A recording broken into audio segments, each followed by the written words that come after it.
Bueno, quería contarles de Perú Te Quiero con tres P's. El problema que hemos identificado, las personas que estamos involucrados y el propósito que nos guía.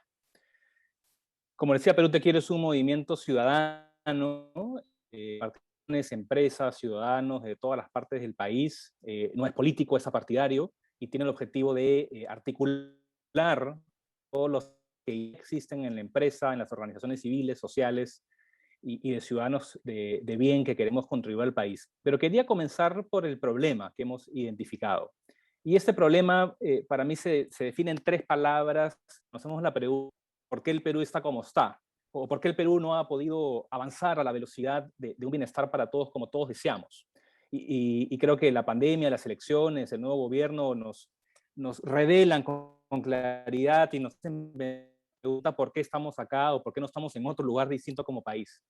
Y yo lo resumiría en desconfianza y duelos, como un intento de respuesta estructural de por qué el país está hoy como está. El nivel de desconfianza, cuando uno analiza, hace poco ha salido la encuesta mundial de valores, que le toma pregunta, varias preguntas de valores en como 60 países del mundo, de todos los continentes, países ricos, países de ingresos medios, países pobres, a la pregunta si confías tú en otro peruano, en otro suizo, en otro Senegal, de cualquier otro país, en el ranking Perú figura al final de la tabla en nivel de confianza interpersonal. Y lo grave no es que la desconfianza se mide a nivel de gente desconocida, sino que también estamos al final de la tabla entre amigos. La pregunta distingue familiares, amigos y desconocidos, con excepción de familia, que quizás confiamos excesivamente en la familia, tanto en desconocidos como en amigos, estamos al final de la tabla. Incluso cuando lo comparamos con países del mismo tamaño, de la misma cultura milenaria, estamos al final ciento de peruanos declara confiar en la mayoría de sus extraños, en la mayoría de sus amigos. Hay una serie de razones estructurales por la cual desconfiamos, pero es un elemento estructural que hace que no hayamos podido avanzar. Lo segundo es el divisionismo, y no me refiero al divisionismo político, que lo vemos muy a flor de piel hoy en día, sino a un divisionismo manchado de caudillismo en todos los esfuerzos que los peruanos queremos llevar hacia adelante. En el Perú hay 30.000 asociaciones y fundaciones. 30.000. ¿Esto es mucho? ¿Esto es poco? En México hay la mitad. México, siendo un país más grande, con quizás iguales desafíos o distintos sociales, tiene la mitad de cantidad de asociaciones y de fundaciones. Hay varias organizaciones del cáncer, en vez de solamente haya una. Hay varias asociaciones de filarnomía en el Perú. Hay varias asociaciones que hacen lo mismo.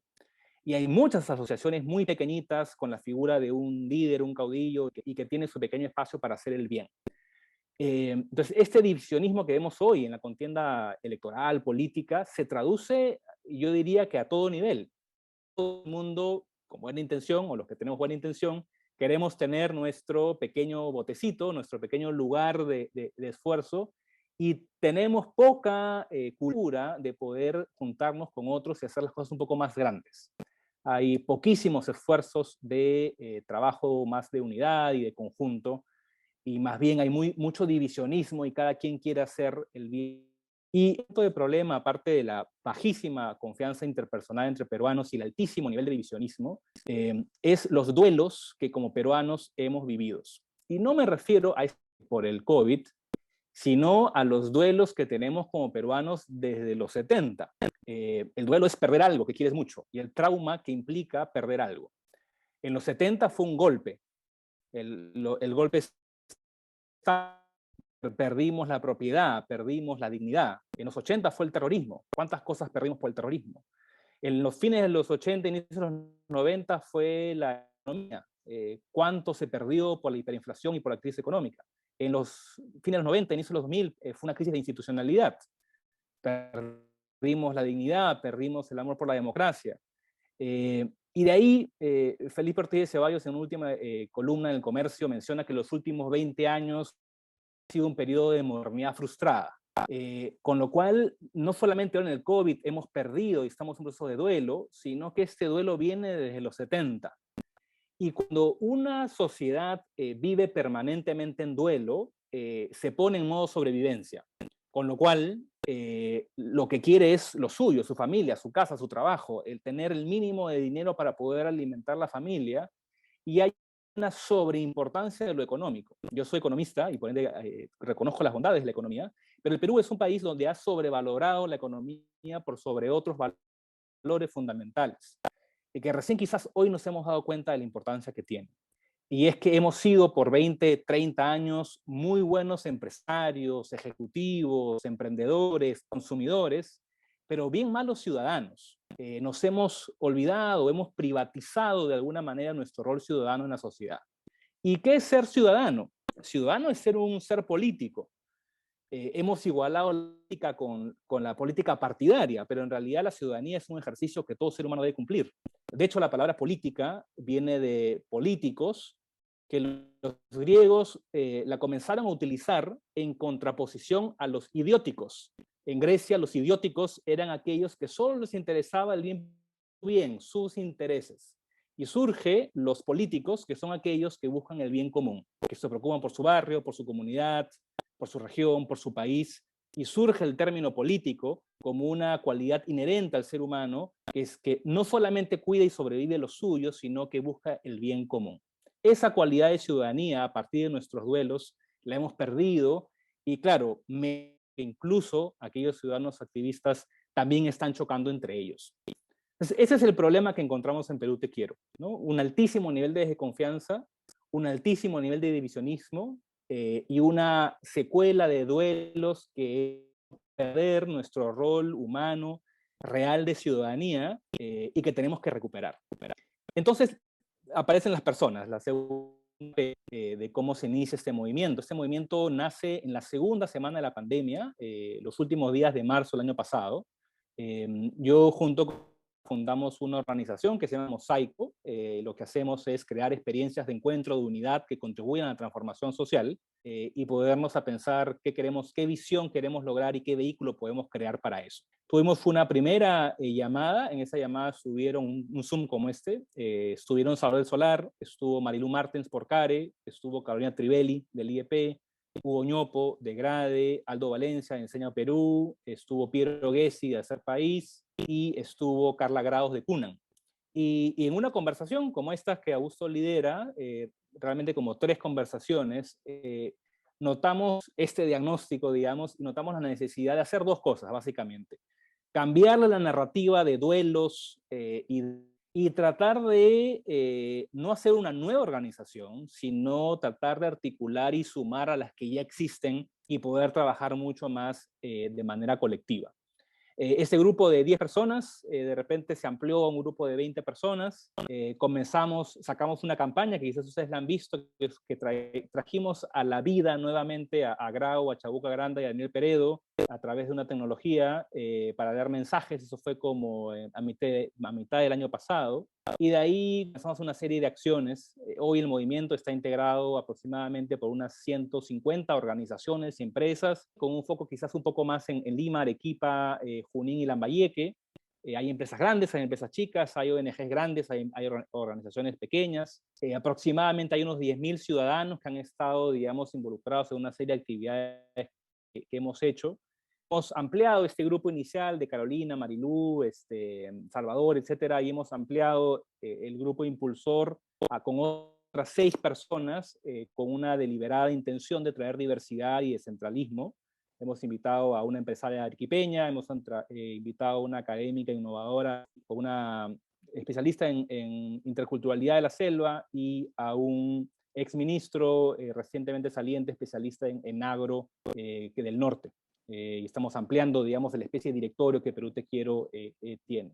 Y termino para después abrir al diálogo con el propósito de Perú Te Quiero, ¿no? Entendiendo este diagnóstico de desconfianza, divisionismo y duelos que nos han quitado el rol ciudadano. Y frente a este grupo de personas y organizaciones que nos hemos unido alrededor de Perú Te Quiero, que tiene mucha diversidad. Hay personas más pro del fraude, hay muchas personas que han dicho que las elecciones han sido limpias, hay muchas personas que han votado por Castillo, muchas personas que votaron por Fujimori, hay empresarios, hay académicos, hay pero tratamos de identificar qué es lo que nos puede unir, ¿no? Y tener un espacio común para actuar. Y ahí termino con el propósito de Perú Te Quiero.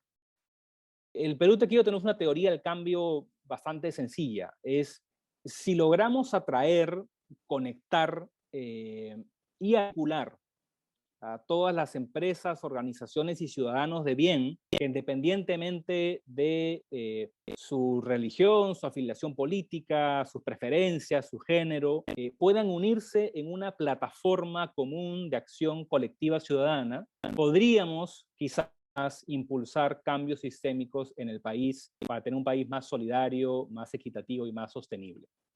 Y la manera en que Perú Te Quiero ha decidido hacer esto es no creando la pólvora, sino básicamente siendo una especie de laboratorio de articulación. Voy a poner un par de ejemplos de cosas que hemos hecho en los últimos meses para ejemplificar cuál es este propósito de tener una plataforma de acción colectiva ciudadana a partir de lo que ya existe, pero para potenciarlo aún más.